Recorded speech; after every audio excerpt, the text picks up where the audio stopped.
దేవుని యొక్క మహా ఉన్నతమైనటువంటి కృపను బట్టి గడిచినటువంటి సెషన్కి ప్రకటన గ్రంథంలో నుంచి కొన్ని అద్భుతమైనటువంటి విషయాలు మనందరం కూడా నేర్చుకోవడానికి దేవుడి చక్కటి అవకాశాన్ని, అత్యున్నతమైనటువంటి అనుమతిని మనందరికి కూడా అందించాడు. అలాగే ప్రకటన గ్రంథంలో మనం ఎక్కడో కూడా ధ్యానించుకోవలసినటువంటి, నేర్చుకోవలసినటువంటి, అర్థం చేసుకోవలసినటువంటి, నేను బోధించవలసినటువంటి, మీరు ధ్యానించవలసినటువంటి ఎన్నో విషయాలు లేఖనాలు ఇంకా చాలా కనబడుతూ ఉన్నాయి. అయితే వాటిలో ఒక విషయాన్ని రోజున మీ అందరి ముందుకు కూడా తీసుకొని రావాలని నేను ఆశపడుతూ ఉన్నాను. అయితే ఈ విషయం మీద చాలామంది గొప్ప గొప్ప పండితులు స్పందించారు. ఈ విషయం మీద చాలామంది దైవభక్తులు, దైవజనులు కూడా వీటి మీద వాళ్ళకు ఉన్నటువంటి అవగాహనని, దేవుడు వాళ్ళకి అందించినటువంటి జ్ఞానాన్ని పంచుకునే ప్రయత్నం చేశారు. అలాగే ఈ విషయం మీద చాలా డిబేట్లు కూడా జరిగాయి. అలాగే ఈ విషయం మీద చాలా వాదోపవాదనలు కూడా జరిగాయి, చర్చలు కూడా జరిగాయి. ఇప్పటికీ కూడా దీని మీద భిన్న అభిప్రాయాలు చాలామంది కలిగి ఉంటారు. ప్రాముఖ్యంగా క్రైస్తవులు ఒక్కొక్కరు ఒక్కో రకమైనటువంటి అభిప్రాయము నేను చెప్పబోయేటువంటి విషయం మీద కలిగి ఉంటారు. ఎందుకు ఈ మాట నేను చెప్తున్నానంటే, రీసెంట్గా ఒక 2-3 నెలల క్రితం ఆస్ట్రేలియా నుంచి నాకు ఒక కాల్ వచ్చింది. ఆయన చాలా పెద్ద అయినా, బహుశా నాకు తెలిసి ఒక 60 సంవత్సరాల పైప్రాయమే ఉంటుంది అయ్యగారికి. అంటే పాస్టర్ గారు కాదు కానీ మంచి భక్తిపరుడు, మంచి దైవ సంబంధమైన జ్ఞానాన్ని సంపాదించిన ఒక విశ్వాసి. ఆయన ఫోన్ చేసి ఒక విషయం మీద నాతో మాట్లాడాలంటే ఆయన అడిగిన ప్రశ్నలన్నిటికీ నేను సమాధానం ఇచ్చాను. ఇచ్చిన తర్వాత కూడా ఆయన ఒప్పుకోవట్లేదు, ఇది కరెక్ట్ కాదు కదండి అనే విధంగా మాట్లాడుతున్నారు. నా వయసు సమానులతో నేను మాట్లాడే విధానం వేరేగా ఉంటుంది, అన్యులతో మాట్లాడే విధానం వేరేగా ఉంటుంది. క్రైస్తవుడు మాకు క్రైస్తవుని విమర్శించే విధంగా మాట్లాడితే అది వేరే లెవెల్లో ఉంటుంది. కానీ నాకంటే పెద్ద వయసు వ్యక్తి కనుక చాలా గౌరవంగా మాట్లాడి, సార్ దీని మీద నేను ఆల్రెడీ మాట్లాడానండి, నా దగ్గర వీడియో ఉంది, నేను ఫార్వర్డ్ చేస్తానండి, చూడండి, చూసిన తర్వాత మీకు కరెక్టో ఇదే నిజమో అని అనిపిస్తే అంగీకరించండి, లేదంటే వదిలేయండి, మీ అభిప్రాయం నేనేం తప్పు పట్టట్లేదండి అంటే నేను వీడియో ఫార్వర్డ్ చేశాను. రాత్రి అంతా చూసి తర్వాత ఎర్లీ మార్నింగ్ అని కాల్ చేశారు. మీరు చెప్పింది చాలా బాగుంది, వినడానికి చాలా కరెక్ట్గా కూడా ఉంది, దేవుడు చాలా మంచి జ్ఞానాన్ని మీకు ప్రసాదించాడు, కాదు అని అనట్లేదు, కానీ మీరు కూడా కొన్ని విషయాల మీద కొంచెం ధ్యానిస్తే బాగుంటుందేమో బాబు అన్నట్టుగా, అంటే పూర్తిగా నేను అంగీకరిస్తున్నాను అని అనట్లేదు, పూర్తిగా నేను అంగీకరించట్లేదు అనే విధంగా కూడా లేదు. కొంచెం వీడియోస్ చూసిన తర్వాత బహుశా పెద్ద ఆయన వీడియో చూస్తారని నేను కోరుకుంటున్నాను. అయితే ఆయన్ని విమర్శిస్తున్నట్టు కానీ, లేకపోతే దీని మీద స్పందించినటువంటి సేవకులు విమర్శిస్తున్నట్టు కానీ నా ఉద్దేశం కాదు. కానీ దేవుడు నాకు ఇచ్చినటువంటి కొద్దిపాటి జ్ఞానమును బట్టి నేను సంపాదించుకున్నటువంటి విషయాన్ని మీతో నేను పంచుకోవడానికి ప్రయత్నం అయితే చేస్తాను. ప్రకటన గ్రంథంలో 3 స్త్రీలు కనబడతా ఉంటారు. ప్రకటన గ్రంథంలో 3 స్త్రీలు కనబడతా ఉంటారు. ప్రథమంగా యెజబేలు అనేటువంటి స్త్రీ గురించి ప్రస్తావించబడింది. రెండవదిగా మహావైశ్య అనేటువంటి ఒక స్త్రీ పోలికతో ఒక పట్టణం అనేటువంటిది కూడా ప్రకటించబడింది, రాయబడింది. మూడవదిగా ఒక స్త్రీని గురించి ప్రకటన గ్రంథంలో ఒక అధ్యాయం అంతా కూడా స్త్రీ గురించే రాయించినటువంటి ఒక సంఘటన కూడా ప్రకటన గ్రంథంలో కనబడుతుంది.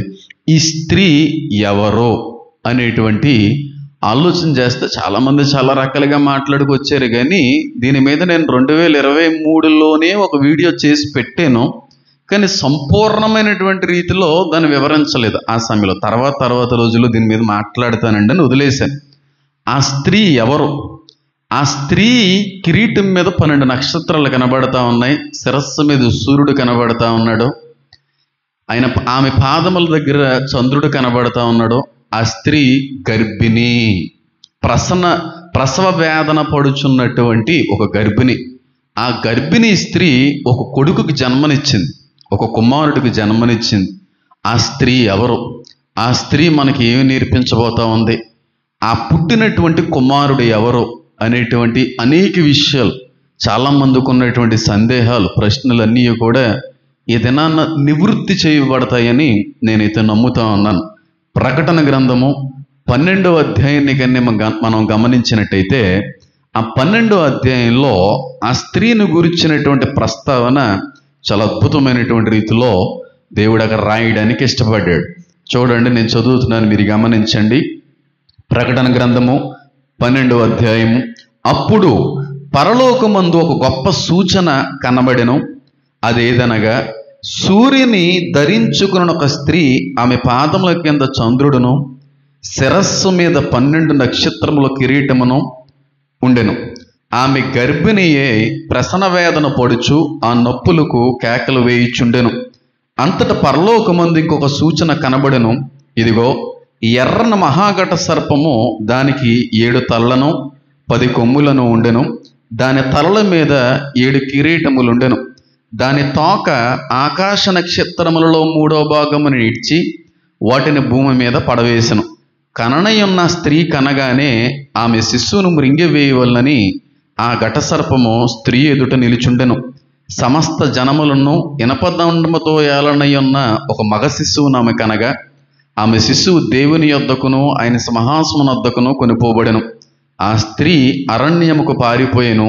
అచ్చట వారు 1260 దినములో ఆమెను పోషింపవలనని దేవుడు ఆమెకు ఒక స్థలమును సిద్ధపరిచి ఉంచెను అనేటువంటి మాట కనబడతా ఉంది. ఇంచుమించుగా 6 వచనాల్లో ఆ స్త్రీ గురించిన ఒక బ్రహ్మాండమైనటువంటి ప్రస్తావన ఆ చోట రాయబడి ఉంది. ఆ స్త్రీ ఎలా ఉందంట? 12 నక్షత్రాలను ధరించుకున్నటువంటి కిరీటం ఉందంట. ఆమె యొక్క శిరస్సు పైన సూర్యుడు కనబడతా ఉన్నాడు. ఆమె యొక్క పాదముల క్రింద చంద్రుడు కనబడతా ఉన్నాడు. ఆ స్త్రీ గర్భిణీ ఉంది. ప్రసన వేదన పడుచున్నటువంటి పరిస్థితుల్లో ఆ స్త్రీ కనబడతా ఉంది. కననయ్య ఉన్నటువంటి ఆ కుమారుడు కనడంతోనే ఈ ఘటసర్పం అనేటువంటిది ఆ శిశువును మృంగివేయవలనని సిద్ధముగా, చూడండి నేను మళ్ళీ చదువుతాను. దానిలో ఆకాశ కిరణంలో భూమి నుంచి వాటి భూమి పడవేశాను. కననయ్య ఉన్న స్త్రీ కనగానే ఆమె శిశువును మృంగివేయవలనని ఆ ఘటసర్పం స్త్రీ ఎదుట చెప్పాలి నిలుచుండెను అనేటువంటి మాట కనబడతా.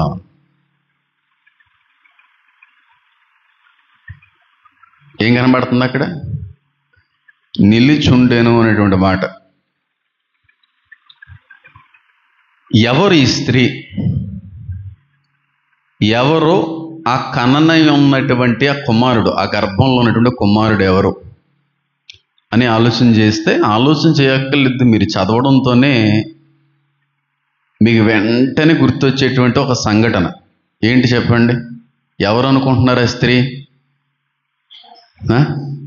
మరియమ్మ గారు. మరియమ్మ గారు జన్మించినటువంటి యేసయ్య గారిని సాతాను చంపేయాలనుకున్నాడా లేదా హేరోదు కాలంలో? అవునా కదా? చిన్నపిల్లలందరినీ కూడా హతమార్చాలి అనేటువంటి ఉద్దేశం ఆ రోజున జరిగింది.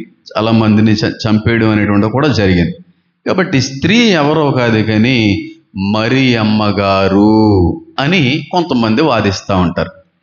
ఆ శిశువు ఎవరో కాదు కానీ యేసుక్రీస్తు ప్రభువారు అని చెప్పి మాట్లాడుతూ ఉంటారు. ఇది ఒక రకమైనటువంటి బృందం. ఖచ్చితంగా ఆవిడ మరియమ్మ గారేనండి, ఆ శిశువు ఖచ్చితంగా యేసయ్యేనండి. సాతాను ఆ శిశువుని చంపేయాలనేటువంటి ప్రయత్నం ఖచ్చితంగా చేసినట్టుగా లేఖనాల్లో కూడా కనబడుతుంది కదండి. అలాగే ఆకాశ నక్షత్రములలో కూడా దాన్ని తోకతో కిందకి భూమి మీదకి ఈడ్చేసినటువంటి సంఘటన కూడా లేఖనాల్లో ఉంది కదండి. ఈ స్త్రీ మరియమ్మ గారి గురించే రాయబడిందండి. ఈ స్త్రీ ఖచ్చితంగా ఆ శిశువు యేసుక్రీస్తు ప్రభువారేనండి అని నమ్మేవాళ్ళు ఎంతమంది ఉన్నారో చేయొద్దు. 3 చెప్తాను, 3 అంట్లో ఏది కరెక్టో కూడా చెప్తాను. చెప్పండి. ఆ స్త్రీ చదివితే ఎవరికైనా మరియమ్మ గారని అనిపిస్తుంది. అలా నమ్మిన వాళ్ళు, అలా అనిపించిన వాళ్ళు చేతులెత్త. స్త్రీ మరియమ్మ గారు, ఆ శిశువు యేసయ్య. సరిగ్గా ఎత్తండి చేతులు. వీళ్ళు చాలా మంచోళ్ళు. ఎందుకంటే అది చదివిన ఎవరికైనా అలాగే అర్థమవుతుంది. వీళ్ళు జెన్యూన్గా ఉన్నారు. వీరిని బట్టి నేను సంతోషిస్తున్నాను. ఇది మొట్టమొదటి విషయం. అయితే మరియమ్మ గారు అయ్యి ఉంటాయి అంటే చాలామంది మాట్లాడుతున్నట్టుగా, ఒకవేళ ఆ స్త్రీ మరియమ్మ గారు అయ్యి ఉంటే ఆ శిశువు యేసుక్రీస్తు ప్రభువారు అయి ఉండుంటే, ఒకవేళ చాలామంది మాట్లాడుతున్నటువంటిది నిజమై ఉండుంటే దీనికి ఒక క్లారిఫికేషన్ అనేటువంటిది కావాలి. మరియమ్మ గారు హేరోది తీసుకుని వచ్చినటువంటి చట్టం నుంచి పారిపోవడానికి ఏ దేశానికి పారిపోయారు చెప్పాలి? ఏ దేశానికి పారిపోయాడు పిల్లని పట్టుకుని ఫ్యామిలీ అంతా? చెప్పాలి. ఐగుప్తుకు పారిపోయారు. కానీ ఇక్కడ స్త్రీ ఐగుప్తుకు పారిపోవట్లేదు. ఎక్కడ పారిపోతుంది? అరణ్యమునకు కొనుపోబడును అనేటువంటి మాట కనబడుతుంది. నేను చదువుతున్నాను చూడండి, 6వ వచనం. ఆ స్త్రీ అరణ్యమునకు పారిపోయెను, అచ్చట వారి 1260 దినములు ఆమెను పోషింపబడునని దేవుడు ఆమెకు ఒక స్థలమును సిద్ధపరిచి ఉంచాను. మరియమ్మ గారు అయి ఉండుంటే ఖచ్చితంగా ఇక్కడ అరణ్యము అనేటువంటి పదం దగ్గర ఏమని రాయబడి ఉండాలి? చెప్పాలి. ఐగుప్తు అని రాయబడి ఉండాలి. ఒకవేళ మీరు అంటున్నటువంటిది ఐగుప్తుకి వెళ్ళిపోవడం మరియమ్మ గారు నిజమైతే ఐగుప్తు అని రాయాలి. కానీ అక్కడ అరణ్యముకు కొనుపోబడిను, అచ్చట ఎన్ని దినాలు? 1200 చెప్పాలి, 60 దినాలు. ఆ శిశువు ఆ సింహాసనం అచ్చట వారు 1260 దినములు ఆమె పోషింపవాలని దేవుడు ఆమెకు ఒక స్థలమును సిద్ధపరిచెను. 13వ అధ్యాయము 5వ వచనం. డంబపు మాటలను దేవదోషణలు పలుకు ఒక నోరును దానికి ఇయ్యబడును, మరియు 42 నెలలు తన కార్యము జరుపున అధికారము దానికి ఏర్పాటయ్యను. గనుక దేవుని దూషించుటకును ఆయన నామమున ఆయన గుడారం పరలోక నివాసులను దూషించుటకును అది తన నోరు తెరిచెను. ఇక్కడ కూడా ఎన్ని? 42 వారాలు, 1260 రోజులు. చాలా క్లియర్గా మనకు అర్థమవుతూ ఉంది.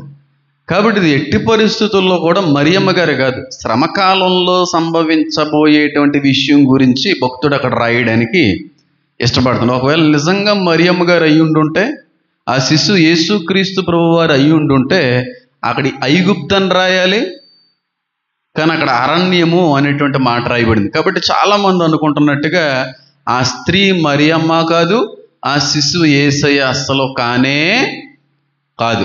ఇది మొట్టమొదటి విషయం. రెండో గుంపు ఏంటంటే, వాదించేటువంటి రెండవ బృందం ఏంటి అని అంటే, ఈ స్త్రీ ఎవరంటే క్రైస్తవ సంఘము. ఏ సంఘం? క్రైస్తవ సంఘం.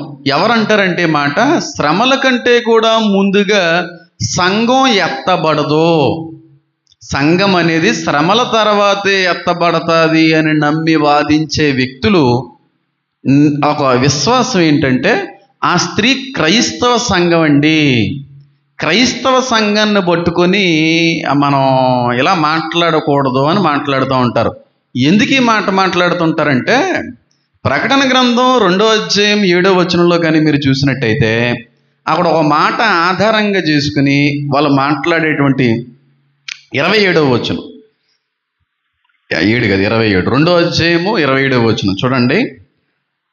నేను నా తండ్రి వల్ల అధికారం పొందినట్టు జయించుచు అంతం వరకు నా క్రియలు జాగ్రత్తగా చెయ్యువానికి జనుల మీద ఏమిస్తాను? అధికారం ఇచ్చేదను. అతడు ఇనపదండముతో వారి నేలును, వారి కుమ్మరవారిని పాత్రల వలె పగలగొట్టబడుదురు. ఎవరితో మాట్లాడుతున్నాడు యేసయ్య? చెప్పాలి. క్రైస్తవ సంఘంతో మాట్లాడుతున్నాడు. తొయతెరా అనేటువంటి సంఘంతో మాట్లాడుతూ ఉన్నాడు. కాబట్టి ఇది క్రైస్తవుని ఉద్దేశించి రాయబడిన మాట. ఏంటి? క్రైస్తవులకి నేను ఏం అధికారం ఇస్తాను? ఇనపదండముతో ఏలేటువంటి అధికారం ఇస్తాను అని అన్నాడు క్రైస్తవులకి. కాబట్టి ఇక్కడ స్త్రీని కూడా ఏమైనా మాట్లాడాడంటే 5వ వచనం, సమస్త జనములను ఇనపదండముతో ఏలనయ్యున్న ఒక మగ శిశువుని ఆమె కనగా. ఇక్కడ కూడా ఈ గర్భిణీ స్త్రీకి అనేటువంటి శిశువు ఏలేటువంటి ఇనపదండం అనేది ఉందా లేదా? ఇనపదండం అనేది శిశువుకు ఉంది. కాబట్టి సంఘమే అది. 2:27 వచనంలో ఉన్నట్టుగా అది క్రైస్తవ సంఘం. ఆ సమయానికి బలపడినటువంటి, స్థిరపడినటువంటి, ఏర్పాటైనటువంటి క్రైస్తవ సంఘాన్ని ఉద్దేశించి దేవుడు మాట్లాడుతున్నాడు అని కొంతమంది మాట్లాడుతూ ఉంటారు. కానీ వాస్తవానికి వాళ్ళు చెప్పింది కానీ లేఖనానుసారంగా ఆలోచన చేస్తే అది 100% కూడా కరెక్ట్గానే అనిపిస్తుంది. అవునా కదా? ప్రకటన గ్రంథం 2:27లో సంఘానికి దేవుడిచ్చేటువంటి ఒక వాగ్దానం ఏంటి చెప్పాలి? ఇనప దండాన్ని ఇస్తాను, మీరు వేల్తారు అంటున్నాడు. ఇక్కడ 12వ అధ్యాయం 6-7 వచనాల్లో కూడా ఈ కననై ఉన్నటువంటి ఆ శిశువు కన తర్వాత శిశువు ఇనప దండముతో ఏలతాడు అని ఉంది. అవునా కదా? అవునా కదా? ప్రకటన గ్రంథం 19వ అధ్యాయంలోకి వెళ్ళామనుకోండి, యేసుక్రీస్తు ప్రభువు వారు ఇనప దండముతో ఏలతాడు అనేటువంటి మాట కనబడతాం. మరి ఆయన కూడా ఇనప దండముతో ఏలేటువంటి ఆయన అనేటువంటి మాట కనబడుతుంది. చూడండి ఒకసారి, అవసరం లేదు కానీ కొంతమంది లేనిపోని మళ్ళీ పెడతారు కనుక మనం ప్రూఫ్తో మాట్లాడే ప్రయత్నం చేయాలి. 19వ అధ్యాయము 15వ వచనం, జనములను కొట్టుటకై ఆయన నోట నుండి వాడిగల ఖడ్గం బయలువెడలుచున్నది, ఆయన ఇనపదండముతో వారిని ఏలు. సంఘం అంటున్నాడా యేసు గురించి ఇనపదండంతో ఏళ్తారని అంటున్నాడా? 19వ అధ్యాయంలో ఏమో ఇనపదండంతో ఏలేటువంటి వాడు యేసయ్య అని రాయబడి ఉంది. 12వ అధ్యాయంలో ఏమో శిశువు కూడా ఇనపదండంతో ఏళ్తాడని రాయబడి ఉంది. 2వ అధ్యాయం 27వ వచనంలో కూడా క్రైస్తవ సంఘం కూడా ఇనపదండంతో ఏలుతాదని రాయబడి ఉంది. కాబట్టి చాలామంది అనేటువంటి మాట అది క్రైస్తవ సంఘమే శ్రమల్లో సంఘం ఉండిపోవద్ది అని చెప్పి ఈ వచనాన్ని పట్టుకొని కూడా చాలామంది వాదోపవాదనలు చేస్తుంటారు. ఆస్ట్రేలియా నుంచి కాల్ చేసినటువంటి వ్యక్తి కూడా దీని గురించే మాట్లాడారు. ఆయన మాట్లాడుతున్నప్పుడే చాలా వరకు సమాధానం ఇచ్చేసి పెద్ద ఆయన, చాలా పెద్ద ఆయన కాబట్టి మాట్లాడాలనుకోవట్లేదు. మరి ఎక్కడ ఉందేంటి? కీర్తనల గ్రంథం ఒకసారి 2వ అధ్యాయం తెద్దాం ఏంటి? మీకు ఒక బుర్ర చెదిరిపోయేటువంటి ఒక వచనం చూపిస్తాను.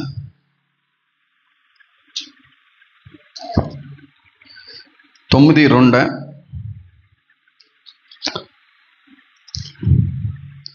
2:9 ఇనపదండముతో నీవు వారిని నలగొట్టెదవు, కొండను పగలగొట్టినట్టు వారిని మొక్క చెక్కలుగా పగలగొట్టేదవు.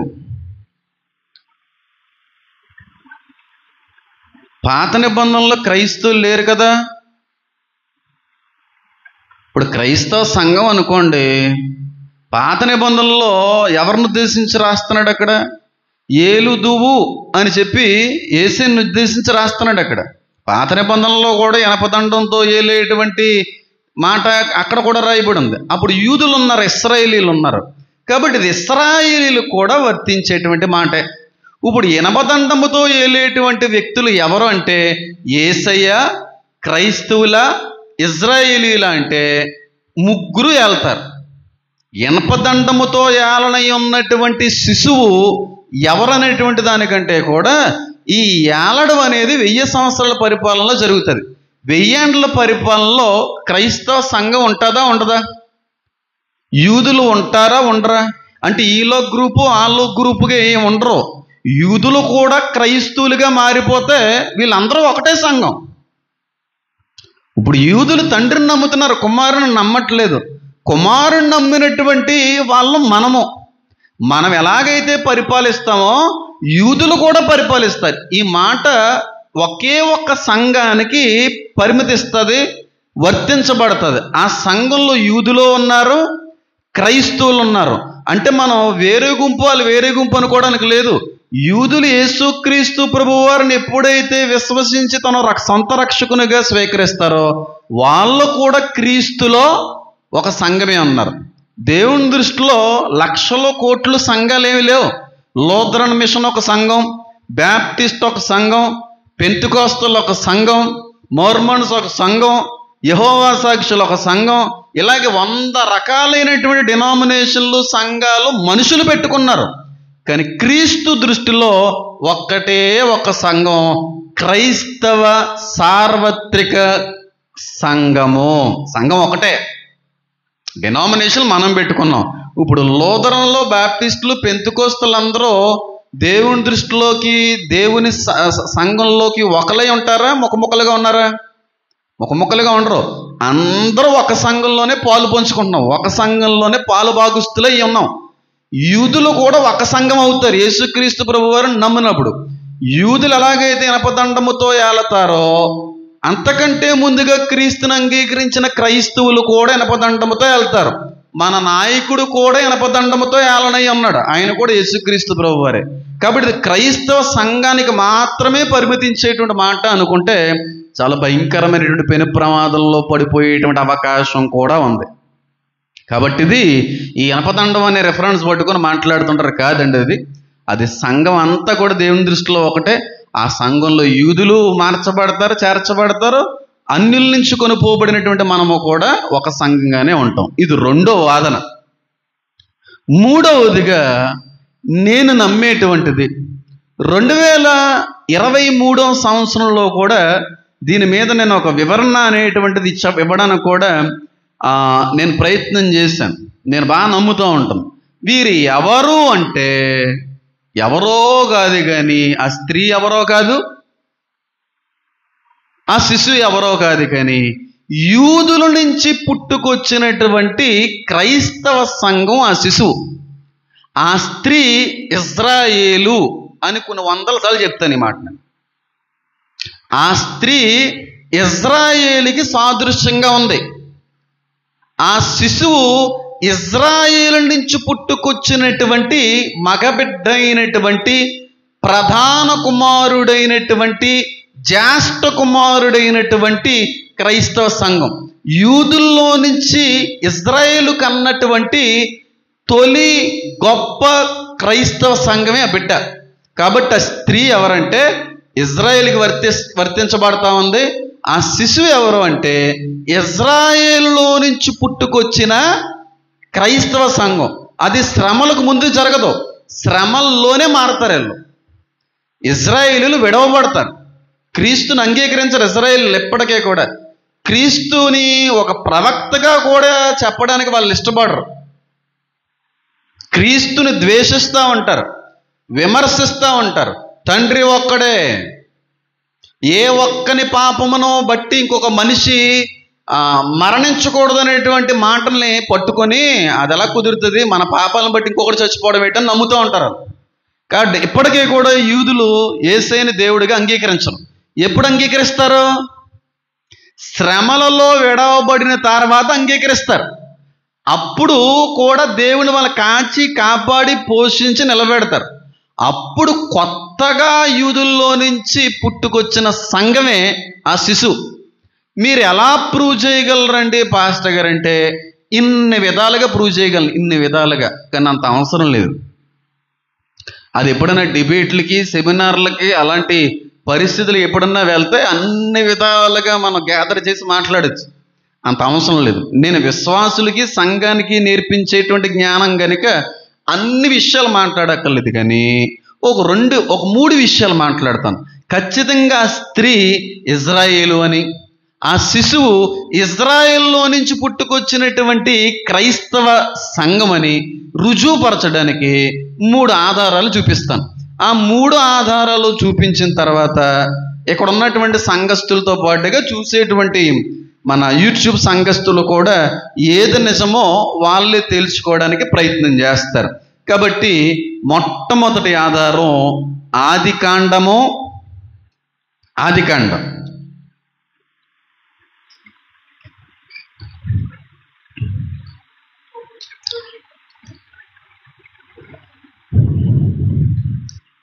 ఆదికాండం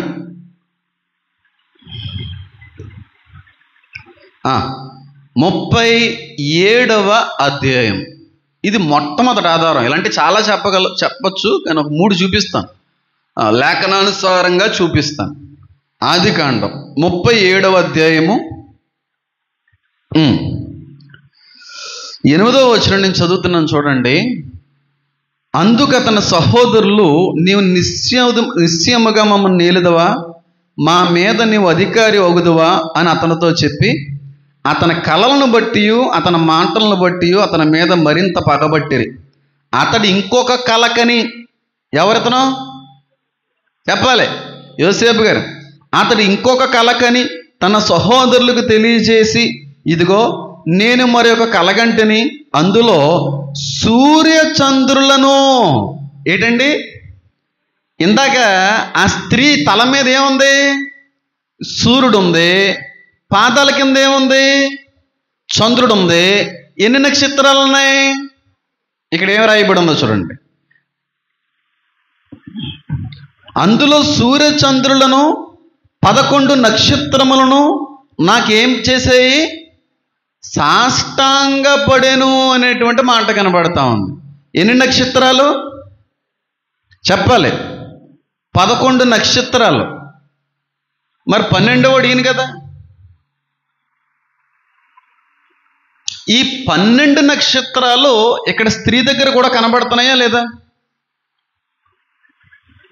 చూడండి 12వ అధ్యాయం. అదేదనగా సూర్యుని ధరించుకున్న ఒక స్త్రీ, ఆమె పాదముల కింద చంద్రుడును, శిరస్సు మీద 12 నక్షత్రములను కిరీటమును ఉండెను. ఎన్ని నక్షత్రాలండి చెప్పాలి? 12 నక్షత్రాలు, కిరీటం, పైన సూర్యుడు కింద చంద్రుడు. ఈ 11 నక్షత్రాలు ఎవరికి సాగిలు పడుతున్నాయి అంటున్నాడు యోసేపు? 12వ నక్షత్రం అనేటువంటి యోసేపుకు సాగిలు పడుతున్నాయి. ఈ 12 మంది ఇశ్రాయేలీల యొక్క 12 గోత్రాలకి కర్తలు. ఈ 12 నక్షత్రాలు ఇజ్రాయేలుకు సాదృశ్యంగా ఉంది. ఇజ్రాయేల్ దేశంలో ఇజ్రాయేల్ జనాంగానికి మూలం ఈ 12 మందే, అవునా కదా? ఈ 12 మంది నుంచి పుట్టుకొచ్చిన వాళ్ళే ఎంత గొప్ప ఇజ్రాయేల్ సమూహంగా మారారు. ఈ 12 నక్షత్రాలు ఇజ్రాయేలుకి సాదృశ్యంగా ఉన్నాయి. ఎంతమందికి అర్థమవుతుందని చెప్పేది? అర్థమవుతుందని చెప్పేది. కాబట్టి ఆ 12 నక్షత్రాలు ఇజ్రాయేలుకి సాదృశ్యంగా ఉన్నాయి. మరి చంద్రుడు ఎవరండి, సూర్యుడు ఎవరండి అనేటువంటి ఆలోచన కూడా మీరు చేయొచ్చు. నేను దీని మీద చాలా క్లారిఫికేషన్ ఇచ్చాను, కానీ ఒకసారి గుర్తు చేస్తాను. సూర్యుడు అనేటువంటి వాడు తండ్రితో పోల్చబడ్డాడని, చంద్రుడు అనేటువంటి వాడు తల్లితో పోల్చబడ్డాడని, రాహేలుకి వాళ్ళ కన్నటువంటి తండ్రి అని యాకోబుకి కూడా పోల్చబడడం జరిగింది. కానీ అలాగే నేనంటే సరిపోదు, వాక్యం ఏమంటుంది అనేటువంటిది కూడా పరిశీలన చేయాలి. మొట్టమొదటిగా ఇర్మియా గ్రంథాన్ని కన్నా మనం చూసినట్టయితే అక్కడ ఒక అద్భుతమైనటువంటి మాట రాయబడి ఉంటుంది చూడండి. అప్పుడు మీకు ఫస్ట్ ఆధారం అనేటువంటిది అర్థమైపోతుంది. ఫస్ట్ ఆధారం అనేటువంటిది సూర్యుడు యాకోబు, చంద్రుడు చెప్పాను, నక్షత్రాలు ఇజ్రాయేలే ఉన్నాయి.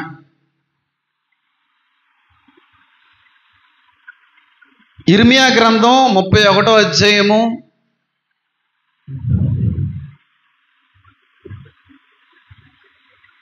35వ వచనం నుంచి చదువుతున్నాను చూడండి. ఇక్కడ ఉపమాన రీతిలోని కొంచెం బాగుంటుంది అవచ్చును, కానీ డీప్గా మనం మాట్లాడుకుంటే అర్థమవుతుంది. 35వ వచనం. పగటి వెలుగే సూర్యుని, రాత్రి వెలుగే చంద్ర నక్షత్రములు నియమించేవాడును, దాని తరంగములు ఘోషించినట్లు సముద్రం రేపువాడునగు యెహోవా ఆ మాట సెలవిస్తున్నాడు. సైన్యములకు అధిపతికి యెహోవా అని ఆయనకి పేరు. ఆ నియమములు నా సన్నిధి నుండకుండా పోయిన ఎడల ఇశ్రాయేలు సంతతి వారు నా సన్నిధిని ఎన్నడనో జనముగా ఉండకపోవును. ఇదే యెహోవా వాక్కు. నేను కలుగు చేసినటువంటి సూర్య చంద్ర నక్షత్రాలు నా ఆధీనంలో లేకుండా పోతే ఇశ్రాయేలులు కూడా నా జనాంగం అవ్వడం అనేటువంటిది కూడా కష్టమే. అవి ఎలాగైతే పెర్మనెంట్ అయి ఉన్నాయో యూదులు కూడా చూడండి, ఆ నియమములు నా సన్నిధిని ఉండకుండా పోయిన ఎడల ఇశ్రాయేలు సంతతి వారు నా సన్నిధి ఎన్నడనో జనముగా ఉండకపోను. అది ఎలాగైతే కంపల్సరీ అండ్ పెర్మనెంటో ఇజ్రాయేలీలు కూడా పెర్మనెంట్ నా సన్నిధిని ఉండేవాళ్ళు. సూర్య చంద్ర నక్షత్రములు ఎలాగైతే నియమింపబడి ఉన్నాయో ఇవి ఈ ఇజ్రాయేల్ దేశం ప్రజలు సంతతి అంతా కూడా నియమింపబడిన వారు. అవి వెళ్ళిపోతే వీళ్ళు వెళ్ళిపోయినట్టే. అది ఎంత పెర్మనెంటో, అది ఎంత ఖచ్చితమో వీళ్ళు కూడా అంతే ఖచ్చితము అనే ఉద్దేశంతో మాట్లాడుతున్నాడు. కాబట్టి మొట్టమొదటి ఆధారం ఏంటంటే ఆ 12 నక్షత్రాలు ఆమె పైన ఉన్నటువంటివి 12 గోత్రాలకు కర్తలు. ఆ స్త్రీ ఇశ్రాయేలు దేశం ప్రజ. ఆ స్త్రీ కన్నటువంటి శిశువు శ్రమల్లో దేవుణ్ణి తెలుసుకుని క్రీస్తుని అంగీకరించినటువంటి సార్వత్రిక క్రైస్తవ సంఘము. సార్వత్రిక అని అనకూడదు, యూదుల్లో నుంచి పుట్టుకొచ్చినటువంటి కొత్త సంఘం ఇది. ఇది మంచి సంఘం. ఇది మొట్టమొదటి ఆధారం. రెండవదిగా రెండవదిగా ఆ స్త్రీ ఇజ్రాయేలు అని, ఆ శిశువు ఇజ్రాయేల్ జనాల్లో నుంచి పుట్టుకొచ్చినటువంటి శిశువు అని ప్రూవ్ చేయడానికి రెండో విషయాన్ని, రెండో ఆధారాన్ని కూడా చూపించే ప్రయత్నం చేస్తాను. దేవుడు ఇశ్రాయేల్ని, యూదుల్ని నా జ్యేష్ఠ కుమారుడు అని పిలిచినట్టుగా మీకు ఏదన్నా ఐడియా ఉందా? పిలిచాడండి, మాకు గుర్తుందండి. ఇజ్రాయేల్ దేశాన్ని, ఇజ్రాయేల్ ప్రజల్ని, ఇజ్రాయేల్ సంతతిని, సమూహాన్ని దేవుడు నా మొదటి కొడుకు అని పిలిచినట్టుగా మాకు కొంచెం ఐడియా ఉందండి, గుర్తుందండి అనేవాళ్ళు ఎవరంటే చెయ్యొద్దండి.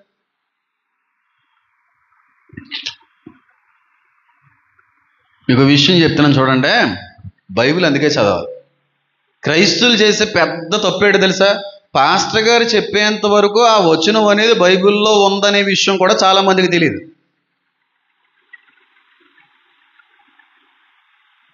మందిరాలకు వచ్చేటువంటి క్రైస్తవులు ఎక్కువ, బైబిల్ తెరిచేటువంటి క్రైస్తవులు తక్కువ. ఇది నిజం, మీరు నమ్మినా నమ్మకపోయినా. బైబిల్ చదవకుండా మందిరాలకు వస్తే గుడ్డుగా వెళ్ళిపోతాం. బైబిల్ని అర్థం చేసుకోవాలి అంటే సేవకుని యొక్క ఉపన్యాసం అవసరం, వాక్య ధ్యానం మరింత అవసరం. ఇజ్రాయేల్ని, యూదుల్ని దేవుడు తనంతట తానుగానే నాకు పుట్టిన మొదటి కొడుకు అని అన్నాడు. మీకు తెలుసా? నా జ్యేష్ఠ కుమారుడు, ఇజ్రాయేలీలందరూ నా జ్యేష్ఠ కుమారుడు అని అన్నాడనే విషయం మీకు తెలుసా? తెలీదా? తెలీదన్న వాళ్ళు చేతులు ఎత్తండి. తెలీదన్న వాళ్ళు చేతులు, ఏం పర్లేదు, మీకు నేను తెలియజేస్తాను. తెలుసా నీకు? మరి ఎత్తండి చేతులు. తెలీదన్న వాళ్ళు చేతులు ఎత్తండి. అబ్బాయి ఎంత బాగా చదువుతున్నారో. చదవండి అమ్మా. వాక్యం చదవకపోతే పాస్టర్ గారిని, ఆ పాస్టర్ గారి బోధన మీరు ఎలాగ అర్థం చేసుకోగలుగుతారు? అర్థం చేసుకోవడం అనేటువంటిది చాలా కష్టమయ్యేటువంటి పరిణామాలు. కాబట్టి వాక్యం బాగా చదివితేనే మరింతగా మనకు అర్థమయ్యేటువంటి అవకాశం ఉంటుంది. ఇజ్రాయేలు మొట్టమొదటగా దేవుడు కన్నటువంటి కొడుకు. మనం ఎవరో తెలుసా? దేవునికి రెండో కొడుకు. యేసయ్య ఒక ఉపమానం చెప్తాడు, తప్పిపోయినటువంటి కుమారుల యొక్క ఉపమానం. వాస్తవానికి మొదటి కొడుకు తప్పిపోడు. ఎన్నో కొడుకు తప్పిపోతాడు ఆయన ఉపమానంలో? రెండో కొడుకు తప్పిపోతాడు. కానీ ఇక్కడ జరిగింది ఏంటంటే మొదటి కొడుకు తప్పిపోయాడు, రెండో కొడుకు కరెక్ట్గా ఉన్నాడు. అంటే రెండో కొడుకు అంటే అది ఒక ఎగ్జాంపుల్గా మీకు చెప్పే ప్రయత్నం చేస్తున్నాను అంతే. ఒకసారి చూద్దాం నిర్గమాకాండం.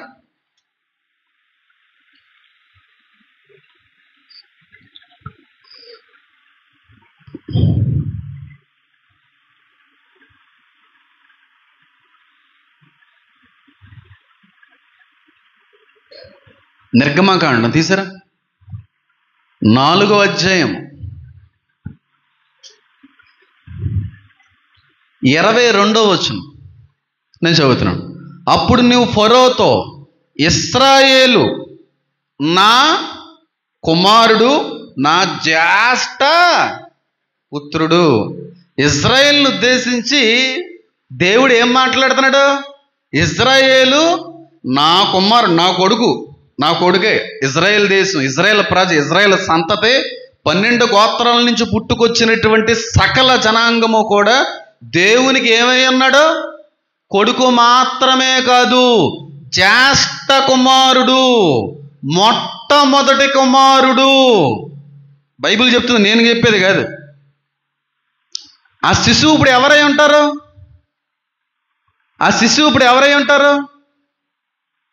ఇజ్రాయేలు కన్నటువంటి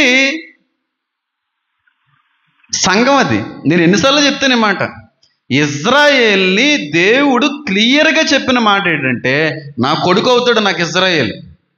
ఇజ్రాయేల్ సంతానం అంతా కూడా నా జ్యేష్ఠ కుమారుడు అని మాట్లాడుతూ ఉన్నాడు. ఈ మొట్టమొదటి కొడుకు తండ్రి నుంచి తప్పిపోయాడు. రెండో కొడుకు బయట పుట్టాడు. ఆ బయట పుట్టిన వాళ్ళమే మనం అన్యులం. మొదటి వారు ఏమైపోయారు? వెనకాల వచ్చిన వాళ్ళు ఏమైపోయారు? ఇప్పుడు మొదట వెళ్ళిపోయారు. ఫస్ట్ ఏర్పరచబడినటువంటి యూదులు అందరూ వెనకుండిపోయారు, శ్రమల్లో ఉండిపోయారు.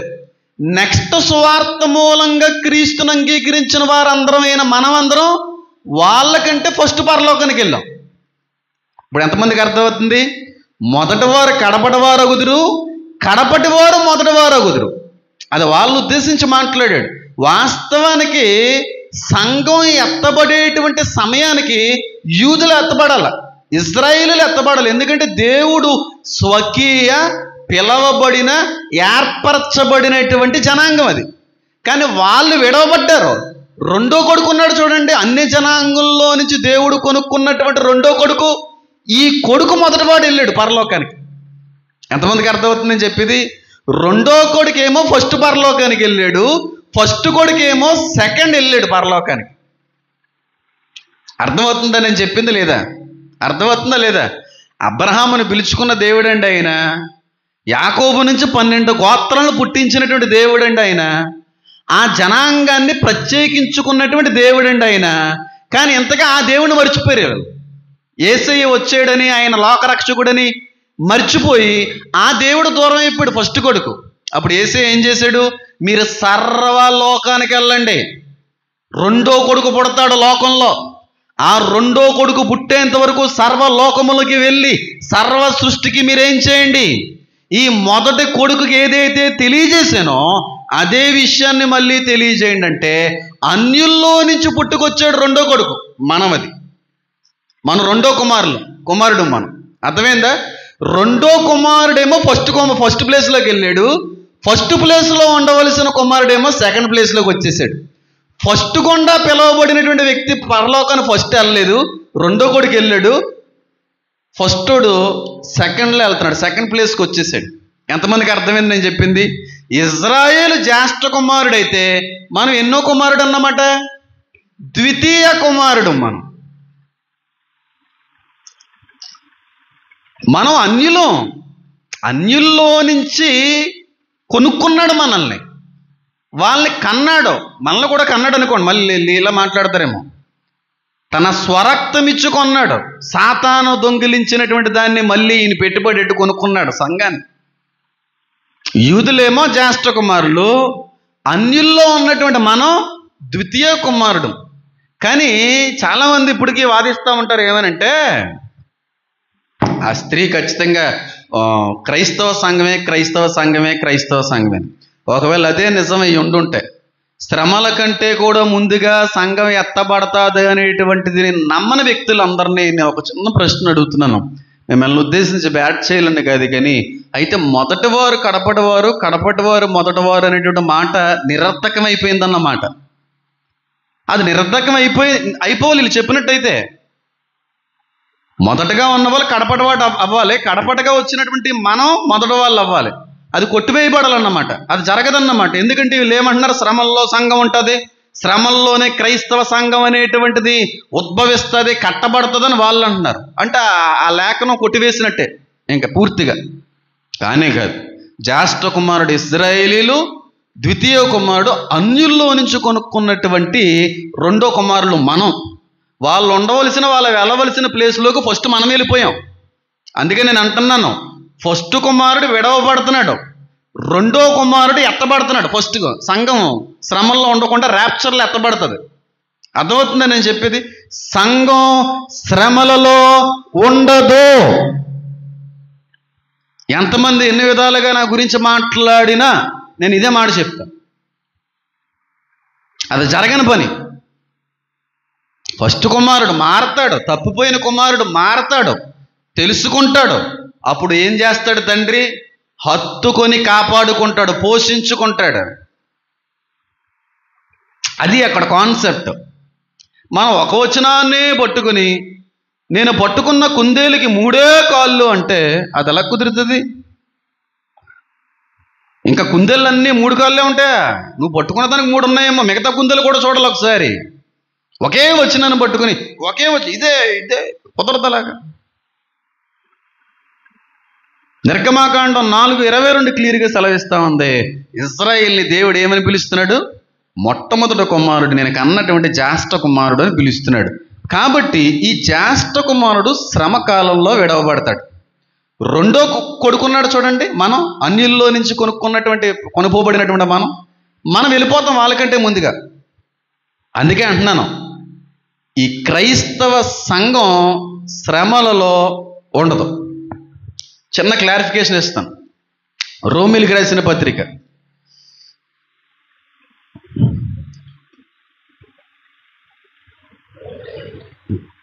ఆ క్లారిఫికేషన్ ఇచ్చేసిన తర్వాత చాలామంది మారతారు అని నేను అనుకుంటున్నాను. ఇంకా మారకపోతే నేను ఏం చేయలేను, టైం కూడా అయిపోతుంది. మారకపోతే నేను ఏం చేయలేను. ఇది చూపించిన తర్వాత కూడా మీరు మారకపోతే ఇంక నేను ఏమీ చేయలేను. అంటే కొంతమంది అన్ని రెఫరెన్స్లని కోట్ చేయకూడదు. ఎలా ఉంటుందంటే రెఫరెన్స్ని కోట్ చేస్తే వాళ్ళు ప్లాన్ వేస్తారు. అలా కాదు, కొన్ని రెఫరెన్స్లను అసలు మాట్లాడకూడదు. వాళ్ళు మాట్లాడి కొంచెం ఇబ్బంది ఏదైనా పెట్టినప్పుడు అప్పుడు తీయాలి. అప్పుడు వరకు కొంచెం సైలెంట్గానే ఉండాలి. కాబట్టి నేను కొన్ని విషయాలు అంత బేగా నేను కొన్ని రెఫరెన్స్లు కోట్ చేయను. బాగా ఇబ్బంది పెడితే మరి ఇదేంటి, దీని సంగతి ఏంటని చెప్పమంటాను. అలాగ సంగతి ఏంటని చెప్పమనేటువంటి ఒక రెఫరెన్స్లో నేను ఎప్పటివరకు పంచుకునేటువంటి ఒక రెఫరెన్స్ని మీతో పంచుకుంటాను. చూడండి, రోమిలికి రాసిన పత్రిక 11వ అధ్యాయము 25వ వచనం నుంచి చదువుతున్నాను. బుర్రపెట్టి చదవండి, ఎంత అద్భుతంగా అర్థమైపోతుందో. సహోదరులారా, మీ దృష్టికి మీరే బుద్ధిమంతులమని అనుకునకుండునట్లు ఈ మర్మము మీరు తెలుసుకొన కోరుచున్నాను. అదేమనగా అన్ని జనుల ప్రవేశము సంపూర్ణమగు వరకు ఇశ్రాయేలునకు కఠిన మనసు కొంత మట్టుకు కలిగెను. వారు ప్రవేశించినప్పుడు విమోచకుడు సియోనులో నుండి వచ్చి యాకోబు నుండి భక్తిహీనతను తొలగించును. నేనే వారి పాపలను పరిహరించినప్పుడు నా వలన వారి కలుగు నిబంధన ఇదే అని రాయబడినట్టు ఇజ్రాయేల్ జనులందరూ రక్షింపబడుదురు. చాలా క్లియర్గా రాయబడింది. ఏంటి తెలుసా? ఇజ్రాయెల్ విల్ బి సేవ్డ్ అని ఉంటుంది ఇంగ్లీష్లో. ఇజ్రాయెల్ జనులందరూ కూడా రక్షించబడతారని ఉందా లేదా? ప్రస్తుతం ఇజ్రాయెల్కి రక్షణ లేదు, వాళ్ళకి రక్షణ లేదు. యేసుని నమ్మరు, బాప్తిసం తీసుకోరు. కానీ వాక్యం సెలవేస్తుంది ఇజ్రాయేలీలు అందరూ రక్షించబడతారు. అక్కడ రాయబడి ఉంది, ఇజ్రాయేలు జనులు అందరూ రక్షించబడతారు. ఎప్పుడు రక్షించబడతారు? నేను చెప్తున్నటువంటి దాన్ని బట్టి, ప్రకటన గ్రంథం ఆధారం చేసుకున్న మాటను బట్టి ఎప్పుడు వాళ్ళు మారు మనసు పొందుకుని క్రీస్తుని నమ్ముతారు? చెప్పాలి, శ్రమలలో విడవబడిన తర్వాత. అవునా కదా?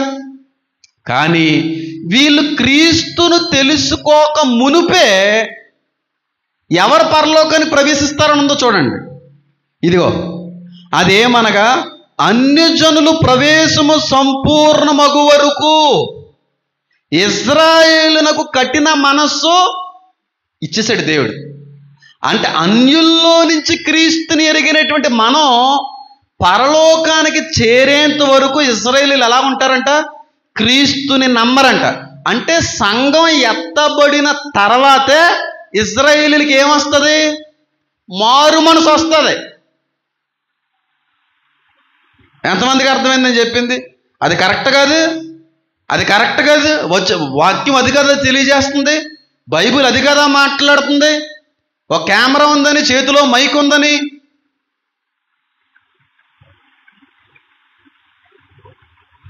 క్లియర్గా రాయబడింది. అది మన యూదులం కాదు, మనం దేవుని స్వకీయ జనాంగం కాదు, మనం అన్యులం.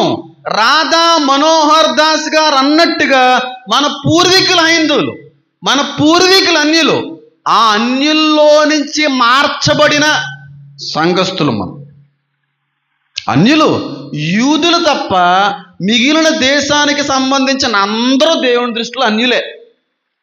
మనం ఏమంటాం? దేవుణ్ణి తెలుసుకోలేని వ్యక్తులను అన్యులు అంటాం. కాదు, యూదులు కాని వారు అందరూ అన్యులే. అన్యులలో నుంచి సంఘం పుట్టుకొచ్చింది మనమది.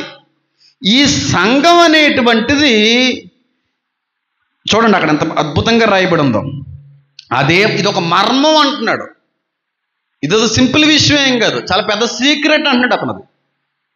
పౌలు సీక్రెట్ అంటున్నాడు, మర్మం అది. మర్మాల్ని అర్థం చేసుకునేటువంటి జ్ఞానం, ఆ మర్మాల్ని బయలుపరిచే బోధించే దేవుడు తెలియజేస్తానని అర్థం అవుద్ది. దానియేలుకి మర్మాన్ని బోధించింది ఎవరో? దాని అర్థాన్ని తెలియజేసింది ఎవరో? దేవుడు. ఆ దేవుడే ఆ మర్మాన్ని విప్పాలి, మనుషులకి విప్పలేం. అది మర్మము అంటున్నాడు. ఏటో మర్మం చూడండి. ఇదిగో, అన్యజనులు ప్రవేశము సంపూర్ణమగు వరకు. ఎక్కడికి ప్రవేశం? ఎక్కడ ప్రవేశిస్తారు వాళ్ళు? పరలోకమునకు ప్రవేశిస్తారు. ఎప్పుడు? సంఘం ఎత్తబడిన తర్వాత ఈ మట్టి శరీరాలు మహిమ శరీరాలుగా మారి కనురెప్ప పాటులో వీళ్ళందరూ యేసుని కలిసి పరలోకంలో ప్రవేశించేంత వరకు ఇశ్రాయేలుకి ఎలాంటి మనసు ఇచ్చాడు? కఠిన మనసు. ఆ తర్వాత ఏం చేయబడతారు వీళ్ళు? తెలుసుకుని రక్షించబడతారని రాయబడి ఉందరా నాయన. ప్రవేశం అనేటువంటిది పరలోకమే అని నువ్వు ఎలా చెప్పగలవు అని కూడా అంటారేమో బాబు. అన్నచ్చు, ఎందుకంటే అక్కడ పరలోకం అని రాయబడలేదు కదా. అన్యజనులు ప్రవేశించు వరకు అనే మాట రాయబడింది. నేను మాట అమ్మ ఈ ఒక్క వచనం సరిపోదమ్మా. క్రైస్తవ సంఘం శ్రమల్లో ఉండదని. యూదులు ఉంటారు, దేవుని ఎరగని వ్యక్తులు విడవబడతారు. సంఘం ఫస్ట్ వెళ్ళిపోవాలి పరలోకానికి, ఆ తర్వాత వీళ్ళు మారుతారు. సంఘం ర్యాప్చర్ అవ్వకుండా, సంఘం ఎత్తబడకుండా యూదులకి మారు మనసు రాదు. అది కొంత మట్టుకున్నాడు. ఎందుకంటే కొంతమంది ఆల్రెడీ యూదులు క్రీస్తు నమ్మునలు కూడా ఉన్నారు. ఇప్పటికి సంఘం ఎత్తబడకపోతే యూదులకి మారు మనసు రాదు, వాళ్ళు మారరు, వాళ్ళు క్రీస్తుని అంగీకరించరు. అప్పుడు నమ్ముతూ ఉంటారు. అమ్మో అమ్మో అమ్మో, యేసయ్య అనేవాడే దేవుడు. యేసుక్రీస్తు ప్రభు వారిని నమ్మిన వాళ్ళందరూ కూడా మటుమాయమైపోయారు, ఎత్తబడిపోయారు. వాళ్ళందరూ ఆరోహణమైపోయారు. ఆయనే దేవుడిని తెలుసుకోవడానికి చాలా ఆలస్యమైంది.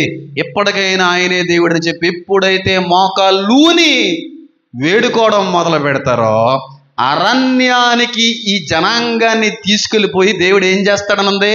దాచిపెడతాడు అని ఉందిరా నాయన. అన్యజనులు ప్రవేశించు వరకు అనే మాట దగ్గర పరలోకం అనేది లేదు. కానీ మీరు పరలోకం అని ఎలా చెప్పగలుగుతున్నారు అని ఒకవేళ ఎవరికైనా ఎలాంటి సందేహాలు ముందు వచ్చేస్తామని ముందుగా నేను చెప్పేస్తున్నా. ప్రవేశించు వరకు అనేటువంటి ఆ పదం దగ్గర ఐసెక్రోమ్నియా అనేటువంటి పదం ఉపయోగించబడింది. ఇంటూ అడుగుపెట్టుట అనేటువంటి మాట. ఇదే పదం యేసుక్రీస్తు ప్రభు వారు కూడా ఒక మాట మాట్లాడుతున్నప్పుడు అదే పదం అక్కడ కూడా ఉపయోగించబడింది. మత్తయి సువార్త 5వ అధ్యాయం.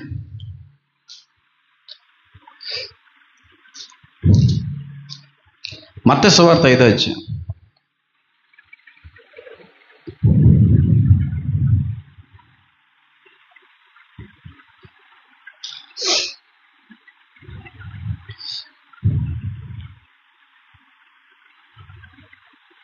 ఇరవై వచనం చదువుతున్నా చూడండి. శాస్త్రులు నీతి కంటేను పరిసయ్యులు నీతి కంటేను మీ నీతి అధికము కాని ఎడల మీరు పరలోక రాజ్యములో ప్రవేశింపనేరని మీతో చెప్పుచున్నాను. ప్రవేశింపనేరని అనే మాట దగ్గర ఐసెక్రోమియా అనేటువంటి పదం ఉపయోగించబడింది. అంటే ఎక్కడ ప్రవేశించడం? అది పరలోకానికి. సంఘం ఎత్తబడిన తర్వాత పరలోకానికి కొనుపోబడుతుంది. 7 సంవత్సరాలు విందులో అక్కడ ఖచ్చితంగా సంఘం ఉంటుంది. విందు జరిగిన తర్వాత పుష్టిగా మన రాజుతో మనం వస్తాం కిందకి. అది అక్కడ రాయబడింది. ఇది రెండో ఆధారం. ఏంటి? ఇజ్రాయేల్ని దేవుడు ఏమని పిలిచాడు? జ్యేష్ఠ కుమారుడు. ఆ శిశువులు యూదుల్లో నుంచి క్రీస్తుని తెలుసుకొని ఇజ్రాయేలు కన్నటువంటి మొట్టమొదటి అద్భుతమైన సంఘం అది. అర్థమవుతుందని నేను చెప్పేది? కాబట్టి సంఘం శ్రమల్లో ఉండదురా నాయన. మనం వెళ్తేనే కానీ వాళ్ళు మారర్రా నాయన. వాళ్ళు కఠిన మనసు ఇచ్చింది కూడా దేవుడే. దాన్ని ఎందుకు ప్రశ్నించడానికి మనం సరిపోం. తెలిసినా నేను మాట్లాడాలనుకోవట్లేదు దాని గురించి. ఇది రెండో ఆధారం. ఎవరు ఆ స్త్రీ? ఇజ్రాయేలు. ఆ స్త్రీ, ఆ శిశువు ఇజ్రాయేల్ నుంచి పుట్టుకొచ్చినటువంటి క్రైస్తవ సంఘం. ఇది రెండో ఆధారం. మూడవదిగా కూడా నేను చూపించి నేను ముగించుకోవడానికి ప్రయత్నం చేస్తాను. ఎంతమందికి అర్థమైందో మనం చెప్పింది? నేను రివైజ్ చేయలేమన్నా అందరికీ, ఇక్కడ ఉన్న వాళ్ళందరికీ అర్థమైందన్న వాళ్ళు చేతులు ఎత్తండి. మగాళ్ళు, ఆడవాళ్ళు, యవనస్తులు అందరికీ అర్థమైంది. ఫస్ట్ ప్రూఫ్ క్లియర్గా ఇచ్చేసాను. ఎక్కడ? ఆదికాండం నుంచి 12 నక్షత్రాలు, గోత్రాలని, ఇజ్రాయేల్ స్త్రీ అని. రెండవదిగా జ్యేష్ఠ కుమారుడు అని చెప్పి వాళ్ళతో మాట్లాడుతున్నాడు, శిశువుతో మాట్లాడుతున్నాడు. తప్పిపోయాడు, యూదులు తప్పిపోయారు. మనల్ని బయట నుంచి మళ్ళీ ఆయన చేసుకొని రావడం జరిగింది. మనం కూడా అన్నిళ్ళు మనల్ని అంతగా ప్రేమించాడు. అందుకే ఆయన అన్నది ఏంటంటే, పౌలు కూడా అదే అంటాడు, పేతురాల్లో ఓన్లీ యూదులకే సువార్త ప్రకటిస్తుంటే యూదులకి మాత్రమే కాదు కదా, అన్యులు ఏమైపోతారు, అన్యులకు కూడా మనం ప్రకటించాలని మొదలుపెట్టింది పౌలు గారు. అందుకే యేసుక్రీస్తు ప్రభు వారు కూడా తోమ గారిని ఎక్కడ పంపించారు? అన్యుల దేశంలోకే. ఎందుకంటే అన్యుల కొరకు మాత్రమేనే కాదు, అప్పటికే భారతదేశంలో చెదిరిపోయినటువంటి యూదులు ఉన్నారు. ఫస్ట్ వాళ్ళు మారాలి, ఎందుకంటే మా యూదుడు వచ్చాడు అనేటువంటి ఒక అభిప్రాయంతో ఆయన వెంబడిస్తారు. చాలా ఉంది, దాని గురించి ఎప్పుడన్నా మాట్లాడుకోవచ్చు. నెక్స్ట్ ఇయర్ ఖచ్చితంగా సెమినార్ అనేటువంటిది ఏర్పాటు చేయాలనేటువంటి ఆలోచనలో నేను ఉన్నాను కనుక అందరికీ ఫ్రీయే, డబ్బులతో ఏమీ లేదు, అందరికీ ఇన్వైట్ చేస్తున్నాం. ఇప్పుడైతే వస్తాం అంటే మనం వద్దంటున్నాం, అప్పుడు అందరూ రావచ్చు. ₹1 ఎవరో పెట్టక్కర్లేదు, ఏ ఫీజు ఉండదు. అది ఎక్కడ ఏర్పాటు చేస్తాననేటువంటిది కాకినాడ లేకపోతే దగ్గర పరిసర ప్రాంతాలని తర్వాత రోజుల్లో నేను మాట్లాడే ప్రయత్నం చేస్తాను. అది పరిస్థితి. ఇది రెండో ఆధారం. మూడో ఆధారం, ఆ స్త్రీ ఇశ్రాయేలు క్రైస్తవ సంఘం కాదు అని ప్రూవ్ చేయడానికి మూడో ఆధారం చూపిస్తాను. చూడండి, అదే 12వ అధ్యాయము. ఒకసారి మాట నేను రివైజ్ చేస్తాను. 5వ వచనం, సమస్త జనములను ఇనపదండముతో ఏలనయున్న ఒక మగ శిశువుని ఆమె కనగా, ఆమె శిశువు దేవుని యొద్దకును ఆయన సింహాసనం వద్దకును కొనిపోబడెను. ఆ స్త్రీ అరణ్యమునకు చెప్పాలి పారిపోయెను. అచ్చట వారు 1260 దినములు ఆమెను పోషింపవలెనని దేవుడు ఒక స్థలము సిద్ధపరిచి ఉంచాడు. సిద్ధపరిచాడు కాదు, ఆల్రెడీ యూదులు మారక ముందే ఒక ప్లేస్ అనేటువంటిది దేవుడు ఏర్పాటు చేసేసాడు. అరణ్యము అని ఉంది. వీడు నీళ్లు కక్కి భూమి నోరు తెరిచి మింగేసి ఇదంత పెద్ద కాన్సెప్ట్, చాలా మాట్లాడదాం, టైం ఉంటే ఖచ్చితంగా మాట్లాడదాం. అంటే విశ్వాసులకు అంత అవసరం లేదు కాబట్టి వాటి గురించి నేను ప్రస్తావించట్లేదు. ఏది అవసరం అదే మాట్లాడుకుందాం. ఇక్కడ మీరు స్త్రీని చూస్తే ఎన్ని రోజులు దేవుడు అక్కడ దాచిపెట్టినట్టు కనబడుతుంది? చెప్పాలి, 1260 దినములు. ఎక్కడ దాస్తున్నాడు? చెప్పాలి, అరణ్యమునకు కొనిపోయాడు, అరణ్యంలో దాచిపెడుతున్నాడు. అంటే ఒక అడవిలోకి తీసుకెళ్ళిపోయాడు. ఎవరిని? ఈ క్రైస్తవ సంఘాన్ని, ఇశ్రాయేల్ నుంచి పుట్టుకొచ్చిన సంఘం, ఇజ్రాయేల్లో క్రీస్తుని అంగీకరించినటువంటి సంఘాన్ని అంతటిని కూడా ఎక్కడ తీసుకెళ్ళిపోయాడు? ఎక్కడికి? అడవిలో తీసుకెళ్ళి దాచిపెట్టాడు. ఎందుకు దాచిపెట్టాడు? ఎవరి నుంచి కాపాడడానికి? ఈ అంత్యక్రీస్తు గాడి నుంచి కాపాడడానికి. మీరు ఎలా చెప్పగలరో అని అంటారేమో. మళ్ళీ 11వ అధ్యాయం చదువుతున్నాను చూడండి. 11వ అధ్యాయం 3వ వచనం, నేను నా 2 సాక్షులకు అధికారం ఇచ్చేదను, వారు గోనెపట్ట ధరించుకుని 1260 దినములు ప్రవచింతురు. వీరు భూలోకమునకు ప్రభువైన వాని ఎదురు నిలుచున్న 2 ఒలివ చెట్ల దీపస్తంభంలో ఉన్నారు. ఎవడైనను వారికి హాని చేయని ఉద్దేశించిన వల్ల వాడు నాటును అగ్ని బయలు వెళ్ళి వాళ్ళ శత్రులు దహించివి అని గనక ఎవడైనను వారికి హాని చేయని ఉద్దేశించిన అలాగనబడి జరుగును. ఎన్ని రోజులు ప్రవచిస్తారంటే 2 సాక్షుల్ని? ఎన్ని రోజులు చెప్పండి? 1260. ఇంతకు ఇక్కడ ఎంత సంఖ్య కనబడుతుంది? 1260. ఎప్పుడైతే 2 సాక్షులు సువార్త చెప్పడం ముగిస్తారో యాంటిక్రైస్ట్ కూడా వచ్చి వీళ్ళిద్దరిని ఏం చేస్తాడన్నాను? చంపేస్తాడు. చంపేసి ఏం చేస్తాడన్నాను? నిషిద్ధమైనటువంటి వస్తువుని పరిశుద్ధమైన ఆలయంలో పెడతారన్నాను. ఆ పెట్టిన తర్వాత యూదులకి బలి వెలుగుతుంది. అమ్మ బాబు, ఈడు దొంగీడు, నక్కీడు, తోడేళ్ళు, గొరుతోలు కప్పుకున్న తోడేలుడు, వీడు మనం కనిపెట్టగలపోయాము, అయ్యి బాబోయ్ అని చెప్పి అప్పుడు పరుగులు పెడతారు బయటికి. అప్పటి వరకు మామూలుగా వాడు సూపరాడు మంచోడు అని అంటూ ఉంటారు. ఇది మీకు ఎలా తెలుసు అంటే మత్తయి సువార్త 24 వచ్చింది.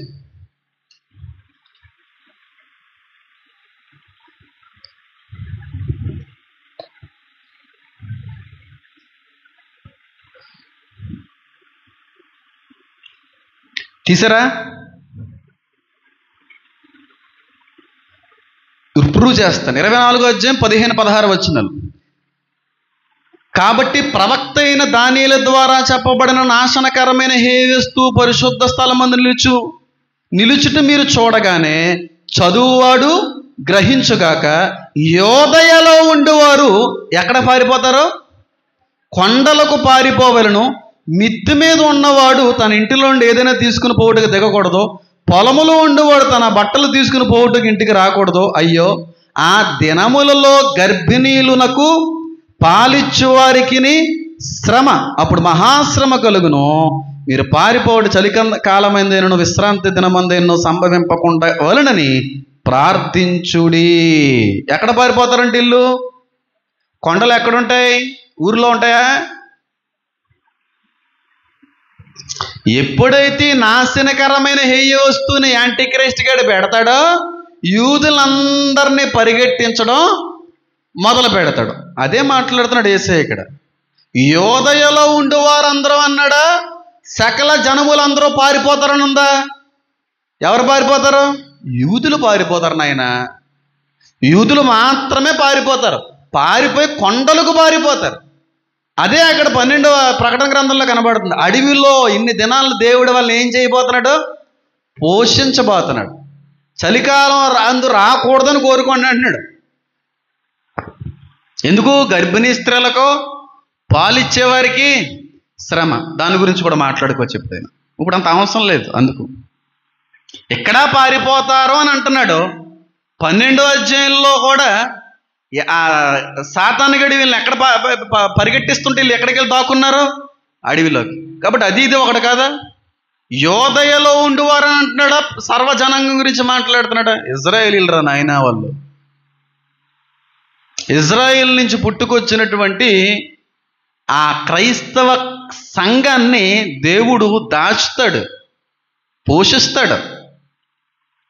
అట్టి శ్రమ రాలేదని అంటున్నాడు. ఎంతమందికి అర్థమైంది? 1290వ రోజు పెడతాడు బాస్ అక్కడ.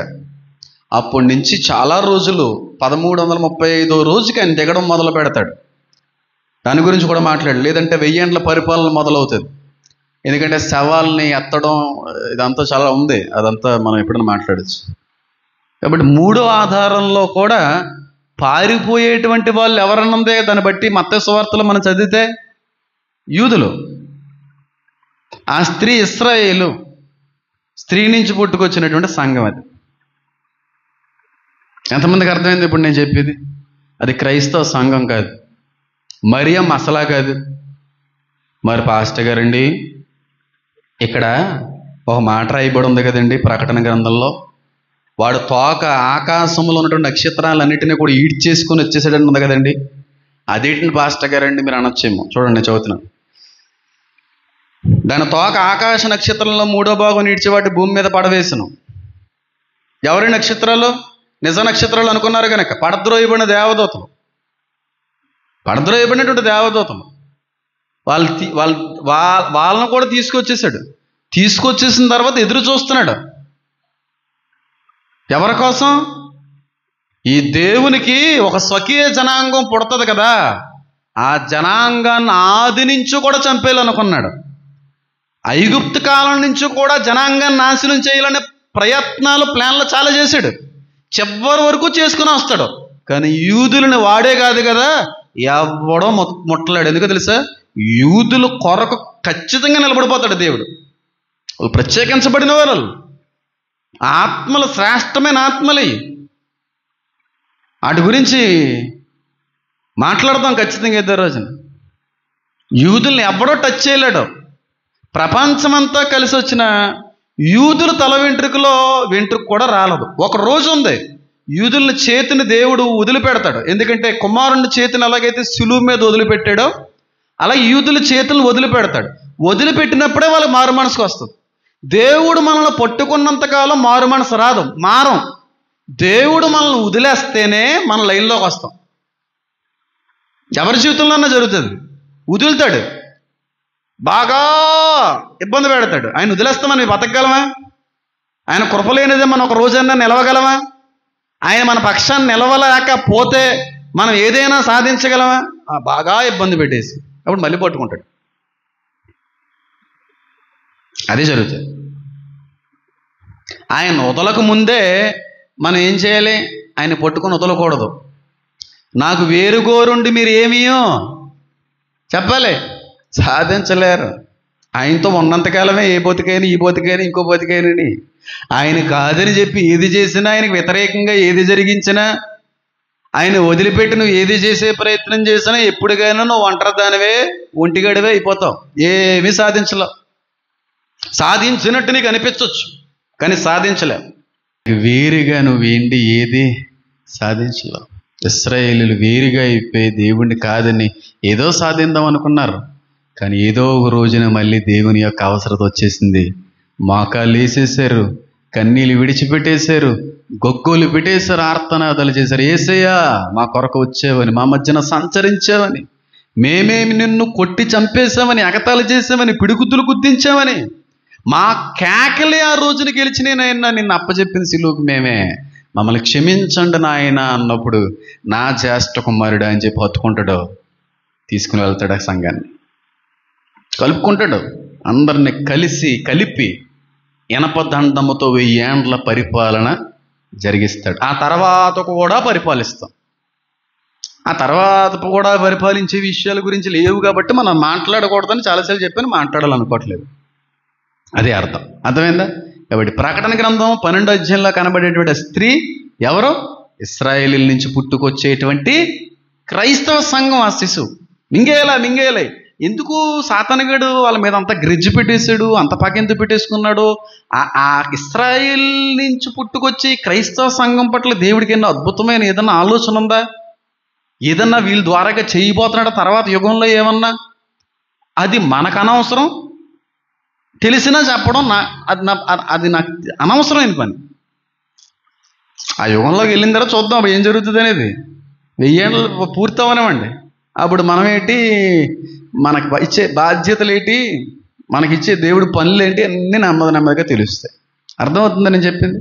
కాబట్టి అందరి బోధలని నమ్మకండి, చివరికి నా బోధ కూడా నమ్మకండి.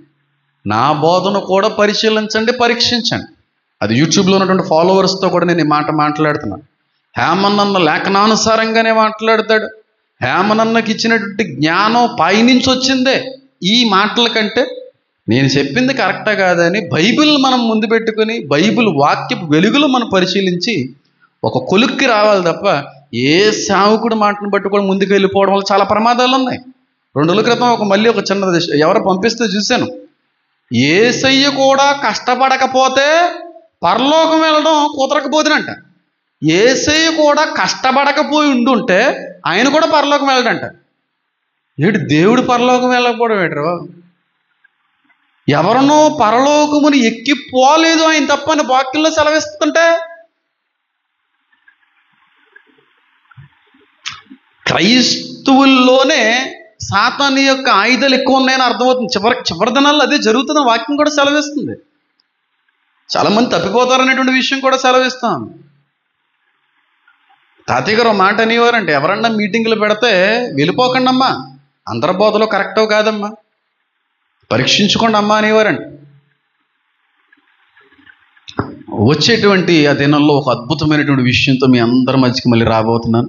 చాలా అద్భుతంగా ఉంటుంది. నిజంగా చాలామందికి నేను ఎక్స్పర్టీ అయిపోతానేమో, విరోధిని అయిపోతానేమో అనే భయం కూడా ఉంది. ఎందుకంటే నిజం మాట్లాడుతున్నాం కనుక. దానికోసం ప్రార్థన చేయండి. కళ్ళు మూసుకోండి, చిన్న ప్రార్థన చేసుకుందాం.